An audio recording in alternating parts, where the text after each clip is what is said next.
In today's class, let's discuss about selection of source for a water supply scheme. So, while selecting the source, we will consider four major points. The first one is location. The source should be located near to the vicinity of the area where we are supplying the water.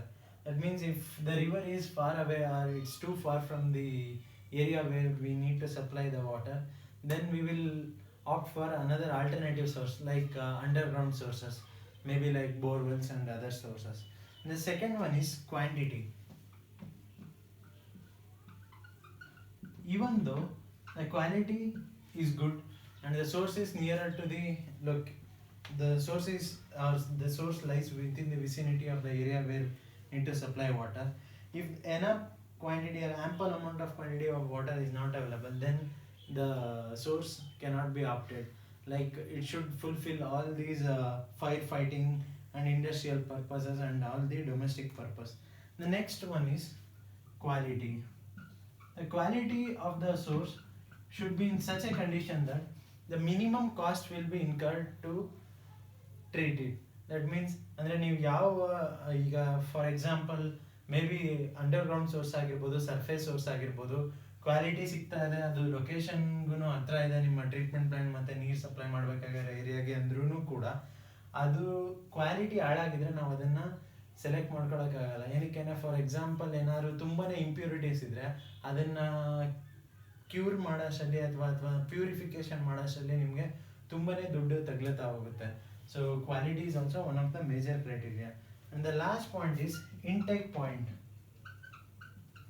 Intake point may be ಏನು ಬೇಕಾದರೆ ಆಗಿರ್ಬೋದು, ಅಂದರೆ source underground source ಆದರೆ borewell ಪಾಯಿಂಟ್ಗಳಾಗಿರುತ್ತೆ, ಅಥವಾ ಇಲ್ಲ ನಿಮಗೆ surface source ಅಂದರೆ ನದಿ ದಂಡೆಗಳಾಗಿರುತ್ತೆ. ನೀವು ಎಲ್ಲಿಂದ ನೀರನ್ನ ಏನು ಅಂದರೆ ಸೋರ್ಸ್ ಅಂತ ಕನ್ಸಿಡರ್ ಮಾಡ್ತೀರಾ, ನೀರನ್ನ ವಿಡ್ರಾ ಮಾಡ್ತಾ ಇರ್ತೀರಾ, ಆ ಪಾಯಿಂಟ್ದ ಎಲಿವೇಶನ್ನು ನೀವು ಯಾವುದೋ ಒಂದು ಟ್ರೀಟ್ಮೆಂಟ್ ಪಾಯಿಂಟ್ದ ಎಲಿವೇಶನ್ ಇರುತ್ತಲ್ಲ, ಅಥವಾ ಯಾವುದೋ ಒಂದು ಸಿಟಿಗೆ ನೀವು ಸಪ್ಲೈ ಮಾಡಬೇಕಾಗಿರುತ್ತಲ್ಲ, ಅದರ ಎಲಿವೇಶನ್ಗಿಂತ ಇದು ಜಾಸ್ತಿ ಇರಬೇಕು. So that water will flow by gravity or gravitation force will pull the water and there is no need of pumping it. So these are all the four major criteria we consider while selecting the source for any water supply scheme. Got it? So the next thing is introduction to quality of water. Quality of water ಬಗ್ಗೆ ನಾವು ಮಾತಾಡಬೇಕು ಅಂತಂದರೆ main ಆಗಿ ನಾವು ಯಾವ ಪಾಯಿಂಟನ್ನು consider ಮಾಡ್ತಾ ಹೋಗ್ತೀವಿ ಅಂತಂದರೆ, ಅಥವಾ ಹೆಂಗಂತ ಹೇಳ್ಬೋದು, ನಿಮಗೆ ಕ್ವಾಲಿಟಿ ಆಫ್ ವಾಟರ್ ಬಗ್ಗೆ ಮಾತಾಡಬೇಕು ಅಂದರೆ ನಾವು ಯಾವುದೇ ಒಂದು ದೇಶ ಅಂತ ತಗೊಂಡ್ರು ಅದರದ್ದೇ ಆದ ಒಂದು ಸ್ಟ್ಯಾಂಡರ್ಡ್ಸ್ಗಳನ್ನ ಸೆಟ್ ಮಾಡ್ತಾ ಇರ್ತಾರೆ. ಅದನ್ನು ಮೀಟ್ ಮಾಡಿದ್ರೆ ಮಾತ್ರ it is A good quality of water ಅಂತ ಕನ್ಸಿಡರ್ ಮಾಡ್ತಾ ಹೋಗ್ತೀವಿ. ಆ್ಯಂಡ್ ದೇಶದಿಂದ ದೇಶಕ್ಕೆ ನಾರ್ಮ್ಸ್ಗಳು ಚೇಂಜ್ ಆಗ್ತಾ ಹೋಗುತ್ತೆ. ಆ್ಯಂಡ್ ಒಂದು ದೇಶದಲ್ಲೇ ತೊಗೊಂಡ್ರೆ, ಈವನ್ ಇಂಡಿಯಾದಲ್ಲೇ ತೊಗೊಂಡ್ರು 30 ಸ್ಟೇಟಲ್ಲೂ ಕೂಡ 30 ಬೇರೆ ಬೇರೆ ಕೋಡ್ಗಳನ್ನ ಸ್ಟೇಟ್ ಅವರು ಒಂದು ಪ್ರಾವಿಷನಲ್ ಇವುಗಳನ್ನ ಸೆಟ್ ಮಾಡ್ಕೊಂಡಿರ್ತಾರೆ, ಸ್ಟ್ಯಾಂಡರ್ಡ್ಸ್ಗಳನ್ನ. ಅಂದರೆ ಡಿಸ್ಟ್ರಿಕ್ಟಿಗೆ ಬಂದರೂ ಕೂಡ ಅಲ್ಲೂ ಕೂಡ ವೇರಿ ಆಗ್ತಾ ಹೋಗುತ್ತೆ. ಈಗ ರಾಯಚೂರಲ್ಲೆಲ್ಲ ಹೋದರೆ ನಿಮಗೆ ಬೇರೆ ಬೇರೆ ಫ್ಲೂರೈಡ್ ಕಂಟೆಂಟ್ಗಳೆಲ್ಲ ಜಾಸ್ತಿ ಇರ್ತಾ ಹೋಗುತ್ತೆ. ಇನ್ಯಾವುದೋ ಸೌತ್ ಕಡೆಗೆ ಬರ್ತಿದ್ದಂಗೆ ನಿಮಗೆ ಬೇರೆ ಮಿನರಲ್ಸ್ಗಳು ಜಾಸ್ತಿ ಇರುತ್ತೆ. ಸೊ ಟಾಲರೆನ್ಸ್ ಲಿಮಿಟ್ನ ಅವರು ಒಂದು ಸ್ವಲ್ಪ ಇದು ಮಾಡಿರ್ತಾರೆ, ಲೂಸನ್ ಮಾಡಿರ್ತಾರೆ. So based on the locality ನಿಮಗೆ ವೇರಿ ಆಗ್ತಾ ಹೋಗುತ್ತೆ, ಕ್ವಾಲಿಟಿನ ನಾವು ಡಿಫೈನ್ ಮಾಡ್ತಾ ಹೋಗ್ತೀವಿ. ಆ್ಯಂಡ್ ಮೇಯ್ನ್ ಆಗಿ ಒಬ್ಬ ಎನ್ವಿರಾನ್ಮೆಂಟಲ್ ಇಂಜಿನಿಯರ್ ಅಥವಾ ಎನ್ವಿರಾನ್ಮೆಂಟಲ್ ಇಂಜಿನಿಯರಿಂಗ್ ಡಿಪಾರ್ಟ್ಮೆಂಟ್ದು ಏಮ್ಗಳು ಏನು ಅಂತ ಹೇಳಿದ್ರೆ, ಈ ವಾಟರ್ ಸಪ್ಲೈ ಅಥವಾ ಈ ಕ್ವಾಲಿಟಿನ ಮೇಂಟೈನ್ ಮಾಡೋದ್ರಲ್ಲಿ the first thing is we need to supply the water in a good and safe palatable condition. Palatable condition ಅಂದರೆ it should be acceptable by humans. ಅಂದರೆ ನಮಗೆ ಸೈಕಾಲಜಿಕಲಿ ಈಗ ಯಾವುದೋ ಒಂದು ನೀರು ಕುಡಿದಾಗ ಖುಷಿ ಆಗ್ಬೇಕು ಅಥವಾ ಸಿಹಿ ಅನ್ನಿಸ್ಬೋದು. ನಿಮಗೇನೆ ಉಪ್ಪು ನೀರು ಕೊಟ್ಟರೆ ಎಷ್ಟೇ ದಾಹ ಆಗಿದ್ರು ಅದನ್ನು ನೀವು ಕುಡಿಯೋಕ್ಕಾಗಲ್ಲ. ಅದೇ ನೀರು ಒಂದು ಸ್ವಲ್ಪ ಸಿಹಿ ಆಗಿದೆ, ಸಾಫ್ಟ್ ಆಗಿದೆ ಅಂದಾಗ you can consume it easily. The second thing is it should be free from any odour. ಏನೂ ಸ್ಮೆಲ್ ಇರಬಾರ್ದು. ಫಸ್ಟ್ ಒನ್ ಬಂದು ಪೆಲೆಟಬಲ್ ಆಗಿರಬೇಕು, ಅಂದರೆ it should be good in taste. Second one ಬಂದು ಆರ್ಡರ್. ಸೊ ಆರ್ಡರ್ ಇದ್ದರೆ ನಿಮಗೆ obviously ನೋಡೋಕ್ಕೆ ಎಷ್ಟೇ ಕ್ಲಿಯರ್ ಆಗಿದ್ರು ನೀರು ಸ್ಮೆಲ್ ಇದ್ದರೆ ಅದನ್ನು ನೀವು ಕುಡಿಯೋಕ್ಕಾಗಲ್ಲ. ಸೊ ನಾವು ಸಪ್ಲೈ ಮಾಡೋಂಥ ನೀರು ಕ್ಲಿಯರ್ ಆಗಿರಬೇಕು, ಅಂದರೆ it should be free from odour. The next one is temperature. Temperature ಏನಿರಬೇಕು ಅಂದರೆ ಆಬ್ವಿಯಸ್ಲಿ ಕೆಮಿಕಲಿ ಆ್ಯಕ್ಟಿವ್ ವಾಟರ್ಗಳಲ್ಲಿ ಏನಾಗುತ್ತೆ, ಟೆಂಪರೇಚರ್ ಎಕ್ಸೋಥರ್ಮಿಕ್ ರಿಯಾಕ್ಷನ್ಗಳು ನಡೆಯೋದ್ರಿಂದ ಟೆಂಪ್ರೇಚರ್ ಜಾಸ್ತಿ ಇರುತ್ತೆ. ಇದರಲ್ಲಿ ನಾವು ಸಪ್ಲೈ ಮಾಡೋಂಥ ನೀರ್ದು temperature reasonably should be good enough. And the last one more point is corrosiveness ಇರಬಾರ್ದು. ಸೊ ಕರೋಜನ್ ಆಗ್ತಿದ್ದಂಗೆ ಏನಾಗುತ್ತೆ, ಈಗ ಫಾರ್ ಎಕ್ಸಾಂಪಲ್ ಯಾವುದೋ ಒಂದು ಕೆಮಿಕಲ್ ಕಂಟೆಂಟ್ ಜಾಸ್ತಿ ಇದೆ ಅಂತ ಅನ್ಕೊಳ್ಳೋಣ, ಯಾವುದೋ ಒಂದು ಮಿನರಲ್ ಜಾಸ್ತಿ ಇದೆ ಅಂದಾಗ ಏನಾಗುತ್ತೆ, ನಾವು ಪೈಪ್ ಲೈನ್ಗಳನ್ನ ಏನು ಎಸ್ಟಾಬ್ಲಿಷ್ ಮಾಡಿರ್ತೀವಿ ಅದಷ್ಟು ಕೂಡ ನಿಮಗೆ ತುಕ್ಕಿಡಿತಾ ಹೋಗುತ್ತೆ. ಸೊ ನಾವೇನು ಮಾಡ್ತಾ ಹೋಗ್ತೀವಿ ಅಂದರೆ, ನಾವು ಸಪ್ಲೈ ಮಾಡೋಂಥ ನೀರಲ್ಲಿ ಯಾವುದು ಫಿಸಿಯೋಲಾಜಿಕಲ್ ಎಫೆಕ್ಟ್ಗಳು ಕಾಸ್ ಆಗಲ್ಲ, ಅದರಿಂದ ಅದರಲ್ಲಿರೋಂಥ ಮಿನರಲ್ಗಳನ್ನ ಎನ್ಶೂರ್ ಮಾಡ್ಕೊಂಡು ಆಮೇಲೆ ನಾವು ಮುಂದುವರಿತಾ ಹೋಗ್ತೀವಿ. The next point is, next ಯಾವ ಪಾಯಿಂಟ್ ಬಗ್ಗೆ ಡಿಸ್ಕಸ್ ಮಾಡ್ತೀವಿ ಅಂದರೆ ಇಂಪ್ಯೂರಿಟೀಸ್.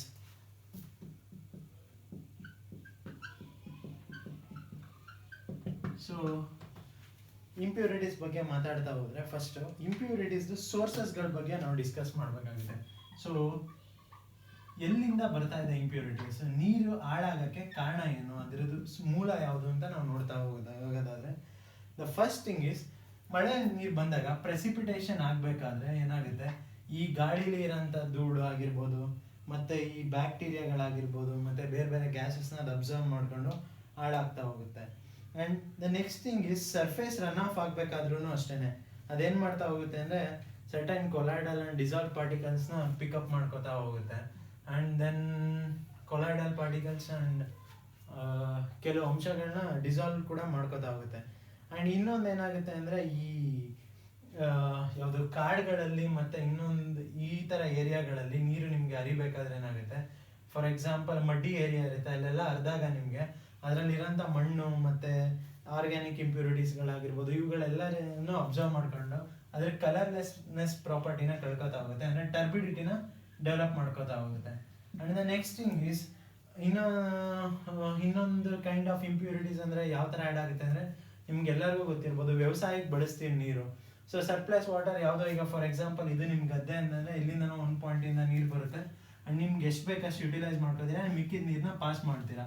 ಸೊ ಇದು ಹಿಂಗೆ ಚೈನ್ ಮೂವ್ ಆಗಿ ಯಾವುದೋ ಒಂದು ಲಾಸ್ಟ್ ಪಾಯಿಂಟ್ ಅದು ಎಗೈನ್ ಹೋಗಿ ಸ್ಟ್ರೀಮ್ಗೆ ಜಾಯ್ನ್ ಆದಾಗ ಎಲ್ಲ ಫರ್ಟಿಲೈಸರ್ಗಳು ಏನೋ ಮಿಕ್ಸ್ ಆಗಿ ಏನಾಗಿರುತ್ತೆ, ಅದ್ರದ್ದು ಕ್ವಾಲಿಟಿ ಹಾಳಾಗಿರುತ್ತೆ. ಸೊ ಇದು ಮತ್ತು ಪೆಸ್ಟಿಸೈಡ್ಸ್ಗಳನ್ನ ಬಳಸ್ತಾ ಹೋಗ್ತೀರಾ, ಅವುಗಳು ಕೂಡ ಎಲ್ಲ ನೀರಿನಲ್ಲಿ ಸೇರಿಕೊಂಡು ಅದ್ರ ಕ್ವಾಲಿಟಿನ ಹಾಳು ಮಾಡ್ತಾ ಹೋಗುತ್ತೆ.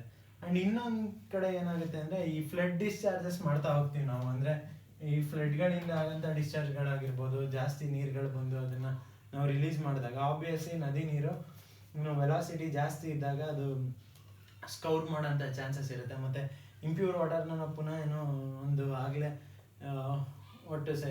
ಒಂದು ತಿಳಿದುಕೊಂಡಿರೋ ನೀರಿಗೆ ಬಿಟ್ಟಾಗ ಆಬ್ವಿಯಸ್ಲಿ ಅದು ಕೂಡ ಅದರ ಈಕ್ವಲಿಬ್ರಿಯಮ್ ಡಿಸ್ಟರ್ಬ್ ಆಗ್ತಾ ಹೋಗುತ್ತೆ, ಮತ್ತು ಅಜಿಟೇಷನ್ಗಳೆಲ್ಲ ಡೆವಲಪ್ ಆಗಿ ಅಲ್ಲೂ ಕೂಡ ಇಂಪ್ಯೂರ್ ವಾಟರ್ನ ಡೆಲಿವರ್ ಮಾಡ್ತಾ ಹೋಗುತ್ತೆ. ಮಳೆ ಬಂದಿರೋದು ಕೂಡ ಒಂದು ಕಾರಣ ಆಗುತ್ತೆ.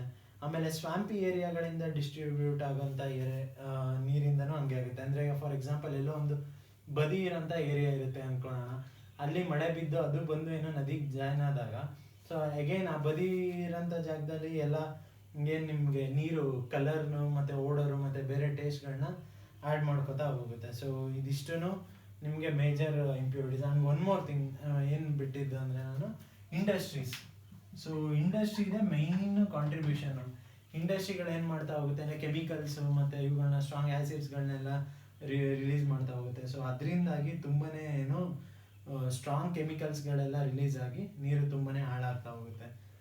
So next topic is, what are the type of impurities. Again ಇಂಪ್ಯೂರಿಟೀಸ್ನ ನಾವು ಈಗ ಸೋರ್ಸ್ ಬಗ್ಗೆ ತಿಳ್ಕೊಂಡ್ರೆ, ನೆಕ್ಸ್ಟ್ ಏನೋ ಟೈಪ್ಸ್ ಆಫ್ ಇಂಪ್ಯೂರಿಟೀಸ್ ಬಗ್ಗೆ ಮಾತಾಡೋಣ.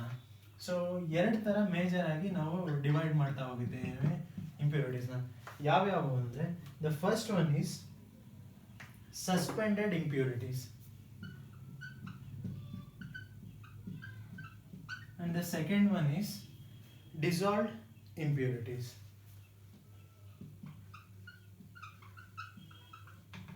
So suspended impurities ಅಲ್ಲಿ ನಾವು ಯಾವುದನ್ನ ಸಸ್ಪೆಂಡೆಡ್ ಇಂಪ್ಯೂರಿಟೀಸ್ ಅಂತ ಕರಿತಾ ಹೋಗ್ತೀವಿ ಅಂದರೆ, ಯಾವ ಇಂಪ್ಯೂರಿಟೀಸ್ಗಳು ನೀರಲ್ಲಿ ಡಿಸ್ಪರ್ಸ್ ಆಗಿರುತ್ತೆ ಅದ್ರ ಪಾರ್ಟಿಕಲ್ಗಳು, ಅವುಗಳನ್ನ ನಾವು ಸಸ್ಪೆಂಡೆಡ್ ಇಂಪ್ಯೂರಿಟೀಸ್ ಅಂತ ಕರಿತಾ ಹೋಗ್ತೀವಿ. ಸಸ್ಪೆಂಡೆಡ್ ಇಂಪ್ಯೂರಿಟೀಸ್ಗಳು ನ್ಯಾಚುರಲಿ ಬಂದ ಅಂದರೆ ಅದರ ರನ್ ಆಫ್ ಆಗೋ ಟೈಮಲ್ಲಿ ಆ್ಯಡ್ ಆಗಿರುತ್ತೆ. ಯಾವುದಂದರೆ ಸಿಲ್ಟ್ ಆಗಿರ್ಬೋದು, ಕ್ಲೇ ಆಗಿರ್ಬೋದು, ಅಥವಾ ಕೆಲವು ಕಡೆ ಆಯಿಲ್ಸು ಮತ್ತು ಫ್ಯಾಟ್ಸ್ ಇದ್ದರೆ ಅವುಗಳು ಕೂಡ ಆ್ಯಡ್ ಆಗಿರುತ್ತೆ. ಸೊ ಇವುಗಳೆಲ್ಲ ಬಂದು ನಿಮಗೆ ಸಸ್ಪೆಂಡೆಡ್ ಇಂಪ್ಯೂರಿಟೀಸ್, ಅಂದರೆ ಅವು ತೇಲ್ತಾ ಇರ್ತವೆ ನೀರಲ್ಲಿ, ಅವು ಏನೋ ಡಿಸಾಲ್ವ್ ಆಗಿರಲ್ಲ. And dissolved impurities the main criteria ಏನು ಅಂದರೆ ಅದು ಕೆಮಿಕಲ್ಸ್ ಯೂಶುವಲಿ ಏನೋ ಡಿಸಾಲ್ವ್ಡ್ ಇಂಪ್ಯೂರಿಟೀಸ್ ಅಂತ ನಾವು ಕರಿತಾ ಹೋಗ್ತೀವಿ. ಅಂದರೆ ಯಾವುದೋ ಒಂದು ಕ್ಯಾಲ್ಶಿಯಂ ಇರುತ್ತೆ ಅಥವಾ ಬೇರೆ ಯಾವುದೋ ಒಂದು ಮೆಗ್ನೀಷಿಯಮ್, ಅವುಗಳೆಲ್ಲ ಏನೋ ನೀರು ಜೊತೆ ರಿಯಾಕ್ಟ್ ಆಗಿ ಯಾವುದೋ ಒಂದು ಸಾಲ್ಟ್ ಫಾರ್ಮೇಷನ್ಗೆ ಹೋಗಿ ಅಥವಾ ಯಾವುದೋ ಕೆಮಿಕಲ್ ಫಾರ್ಮ್ ಆಗಿ ಕನ್ವರ್ಟ್ ಆಗಿರುತ್ತೆ. ಸೊ ಸಾಲ್ವೆಂಟ್ ರೂಪದಲ್ಲಿ ಇರುತ್ತೆ ನಿಮಗೆ. So these are the dissolved impurities. Suspended impurities ಅಂದರೆ ಯಾವುದು ಅಬ್ಜೆಕ್ಷನಬಲ್, ಅಂದರೆ ನೋಡೋಕ್ಕೆ ಈಸಿಯಾಗಿ ಗಮನಿಸ್ತಾ ಹೋಗ್ಬೋದು, ತೇಲ್ತಾ ಇರುತ್ತೆ. ಫಾರ್ ಎಕ್ಸಾಂಪಲ್ ಬ್ಯಾಕ್ಟೀರಿಯಾಸ್ ಮತ್ತು ಇವುಗಳನ್ನ ತಗೊಂಡ್ರೆ ಅವುಗಳೆಲ್ಲ ನಿಮಗೆ ಏನೋ ಪ್ಯಾಥೋಜೆನಿಕ್ ಏಜೆಂಟ್ಸ್ ಮತ್ತು ಆಲ್ಗೆ ಈ ಥರ ಇವುಗಳೆಲ್ಲ ಕಣ್ಣಿಗೆ ಕಾಣಿಸ್ತಾ ಹೋಗುತ್ತೆ. ಸಿಲ್ಟ್ ಮತ್ತು ಕ್ಲೇ ಕೂಡ ಅಷ್ಟೇ, ಮಣ್ಣು ಯಾವ ಬಣ್ಣ ಇರುತ್ತೆ ಆ ಬಣ್ಣ ನೀರು ತಗೋತಾ ಹೋಗುತ್ತೆ. ಸೊ ಇದಲ್ಲದೆ ಇನ್ನೊಂದು ಏನೋ ಬೇರೆ ಸ್ಪೆಷಲ್ ಕೈಂಡ್ ಆಫ್ ಇಂಪ್ಯೂರಿಟೀಸ್ನ ಕೊಲಾಯ್ಡಲ್ ಇಂಪ್ಯೂರಿಟೀಸ್ ಅಂತ ಕರಿತಾ ಹೋಗ್ತೀವಿ. ಕೊಲಾಯ್ಡಲ್ ಇಂಪ್ಯೂರಿಟೀಸ್ ಸ್ಪೆಷಾಲಿಟಿ ಏನು ಅಂದರೆ ಇದು ನಿಮಗೆ ಪೂರ್ತಿ ಡಿಸಾಲ್ವ್ ಆಗಿದೆ ಅಂತ ಹೇಳೋಕ್ಕಾಗಲ್ಲ, ಸಸ್ಪೆಂಡ್ ಆಗಿದೆ ಅಂತ ಹೇಳೋಕ್ಕಾಗಲ್ಲ. ಮೈನ್ಯೂಟ್ ಪಾರ್ಟಿಕಲ್ಗಳು ನೀರಲ್ಲಿ ಏನೋ ಡಿಸ್ಟ್ರಿಬ್ಯೂಟ್ ಆಗ್ತಾ ಹೋಗುತ್ತೆ. ಸೊ ಅದನ್ನು ನಾವು ಹೆಂಗೆ ಡಿಟೆಕ್ಟ್ ಮಾಡ್ತಾ ಹೋಗ್ತೀವಿ ಅಂದರೆ ಟಿಂಡಾಲ್ ಎಫೆಕ್ಟ್ ಮುಖಾಂತರ ನಾವು ಡಿಟೆಕ್ಟ್ ಮಾಡ್ತಾ ಹೋಗ್ತೀವಿ. ಕ್ಲಾಸಲ್ಲಿ ಅದನ್ನು ಫರ್ದರ್ ಎಕ್ಸ್ಪ್ಲೈನ್ ಮಾಡ್ತೀನಿ ಟಿಂಡಾಲ್ ಎಫೆಕ್ಟ್ ಏನು ಅಂತ. ಸೊ ಅವುಗಳ ಮುಖಾಂತರ ಡಿಟೆಕ್ಟ್ ಮಾಡ್ತಾ ಹೋಗ್ತೀವಿ.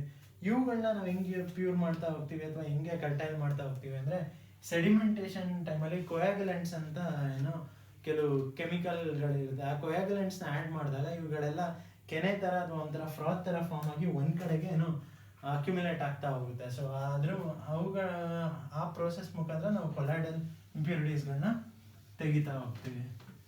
So the next topic is let's discuss about the chemical impurities and their causes and effects. So ಅವುಗಳು ಯಾವುದರಿಂದ ಬರ್ತಾ ಇದೆ, ಅವುಗಳು ಏನೋ ಅದರಿಂದಾಗಿ ನೀರಲ್ಲೇ ಆಗೋಂಥ ಎಫೆಕ್ಟ್ ಏನು ಅಂತ ನೋಡ್ತಾ ಹೋಗೋಣ. So the first kind of impurity is inorganic impurities. Inorganic impurities ಅಲ್ಲೂ ಕೂಡ ನಾವು ಎರಡು ಥರ ಡಿವೈಡ್ ಮಾಡ್ತಾ ಹೋಗ್ತೀವಿ. ಒಂದು ಬಂದು suspended and another one is dissolved. So suspended impurities ಅಲ್ಲಿ ಏನೇನು ಅಂದರೆ ಏನೇನು ಕಾರಣ ಅಥವಾ ಯಾವ್ಯಾವುದರಿಂದ ಏನೋ ಸಸ್ಪೆಂಡೆಡ್ ಇಂಪ್ಯೂರಿಟೀಸ್ಗಳು ಬರ್ತಾ ಹೋಗುತ್ತೆ ಅಂದರೆ ಯಾವ್ಯಾವುದನ್ನ ನಾವು ಯಾವ್ಯಾವುದು ನೀರಿನ ಕ್ವಾಲಿಟಿನ ಹಾಳು ಮಾಡ್ತಾ ಹೋಗುತ್ತೆ ಅಂದರೆ ಫಸ್ಟ್ ಒನ್ ಬಂದು ಸಿಲ್ಟ್ ಮತ್ತು ಕ್ಲೇ. ಸೊ ನಿಮ್ಮೆಲ್ಲರಿಗೂ ಗೊತ್ತಿರೋಂಗೆ ಈ ಮಣ್ಣು ಮತ್ತು ಈ ಕ್ಲೇ ಪಾರ್ಟಿಕಲಿಂದ ನಾವು ಏನು ನೀರು ಹಾಳಾಗ್ತಾ ಹೋಗುತ್ತೆ. ಸೊ ಸಿಲ್ಟ್ ಅಥವಾ ಕ್ಲೇ ಇದ್ರೆ ಇದರಿಂದ ಏನಾಗುತ್ತೆ ಅಂದರೆ ಟರ್ಬಿಡಿಟಿ ಜಾಸ್ತಿ ಆಗ್ತಾ ಹೋಗುತ್ತೆ ನೀರು, ಅಂದರೆ ಅದ್ರ ಬಣ್ಣನ ಕಳ್ಕೊತಾ ಹೋಗುತ್ತೆ, ಅಂದರೆ ಬಣ್ಣನ ಪಡ್ಕೊತಾ ಹೋಗುತ್ತೆ, ಕಲರ್ಲೆಸ್ನೆಸ್ ಪ್ರಾಪರ್ಟಿನ ಹಾಳು ಮಾಡ್ಕೊತಾ ಹೋಗುತ್ತೆ. Next one is bacteria. So ಬ್ಯಾಕ್ಟೀರಿಯಾದಿಂದ ಏನು ಪ್ರಾಬ್ಲಮ್ ಅಂದರೆ ಅವು ನಮಗೆ ಕಾಯಿಲೆಗಳನ್ನ ಉಂಟು ಮಾಡ್ತಾ ಹೋಗುತ್ತೆ. ಸೊ ಡಿಸೀಸಸ್ನ ಕಾಸ್ ಮಾಡ್ತಾ ಹೋಗುತ್ತೆ. ಆ್ಯಂಡ್ ಅಗೈನ್ ಬ್ಯಾಕ್ಟೀರಿಯಾ ಬಿಟ್ಟು ನೆಕ್ಸ್ಟ್ ಲೆವೆಲ್ ಹೋದರೆ ಆಲ್ಗೆ ಮತ್ತು ಏನೋ ಪ್ರೋಟೋಸೋವನ್ಸ್ ಇವುಗಳನ್ನ ಎಲ್ಲನೂ ಕನ್ಸಿಡರ್ ಮಾಡಿದ್ರೆ ಅದರಿಂದ ಏನಾಗುತ್ತೆ ಅಂದರೆ ಕಲರ್ ಏನೋ ಪಡ್ಕೋತಾ ಹೋಗುತ್ತೆ, ಆರ್ಡರ್ ಅಂದರೆ ಸ್ಮೆಲ್ ಬರ್ತಾ ಹೋಗುತ್ತೆ. ಆ್ಯಂಡ್ ಅಗೈನ್ ಅದು ಕೂಡ ಡಿಸೀಸಸ್ನ ಕಾಸ್ ಮಾಡ್ತಾ ಹೋಗುತ್ತೆ. ಸೊ ಡಿಸಾಲ್ವ್ಡ್ ಇಂಪ್ಯೂರಿಟೀಸ್ನ ನಾವು ನೋಡ್ತಾ ಹೋದರೆ ಅಗೈನ್ ಏನೋ ಇನ್ಆರ್ಗ್ಯಾನಿಕ್ ಇಂಪ್ಯೂರಿಟೀಸಲ್ಲಿ ಡಿಸಾಲ್ವ್ಡ್ ಇಂಪ್ಯೂರಿಟೀಸ್ನ ನಾವು ಕನ್ಸಿಡರ್ ಮಾಡ್ತಾ ಹೋದರೆ calcium carbonates, calcium bicarbonates.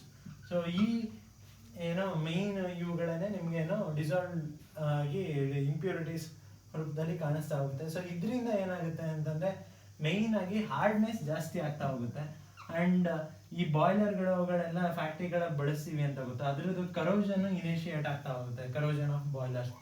And second type ಬಂದರೆ ನಾವು ಸಲ್ಫೇಟ್ಸ್ ಮತ್ತು ಕ್ಲೋರೈಡ್ಸ್ ಮತ್ತು ಬೈಕಾರ್ಬೋನೇಟ್, ಸೋಡಿಯಂ ನೈಟ್ರೇಟ್ ಈ ಥರ ಇವುಗಳನ್ನ ಏನೋ ನೋಡ್ತಾ ಹೋಗ್ತೀವಿ ನೀರಲ್ಲಿ.